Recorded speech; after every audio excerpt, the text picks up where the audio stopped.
Sarà un'edizione ricca di sorprese, come la tradizione della kermesse socio-sportiva offre dal 2010. Il Gol Grappoli Terzo sta per svelare il suo programma. Come annunciato dal comitato organizzativo, l'edizione 2012 sarà incentrata sui 100 anni del Guerin Sportivo, lo storico settimanale che ha raccontato a milioni di sportivi la storia del bel paese a colori. Seppur le nuove frontiere della comunicazione stanno soppiantando il cartaceo, il Guerin Sportivo ha saputo innovarsi mantenendo radicata nel suo essere la natura di sport illustrato. Per questo la kermesse cormonese vuole rendergli il giusto e doveroso omaggio al traguardo del primo secolo di vita. Ma Gol Grappoli 2012 porta in grembo altre interessanti news. Da questa stagione si affina il binomio calcio e musica, un legame che unisce Cormons al di fuori dei sacri confini. Città mitteleuropea per storia e vocazione, la capitale del Coglio sperimenta nuove frontiere, fino ad oggi scritte sulla carta ma mai messe in pratica. Oltre al vino c'è di più.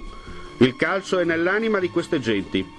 Alla patria ha regalato una delle voci sportive più amate e ancora oggi apprezzate, Bruno Pizzul. Competenza, professionalità e dirigenza mixato a un linguaggio da fare invidia a noi giovani. Calciatori di primo pelo, vedi Germano Mian su tutti, che hanno calcato i campi dell'Italia pallonara, e arbitri nazionali e internazionali che hanno fatto scuola nel mondo delle giacchette nere. Il jazz, grazie all'importante avvenimento musicale, cuore pulsante di un movimento capace, come il magma di un vulcano, di espandersi in tutta la regione.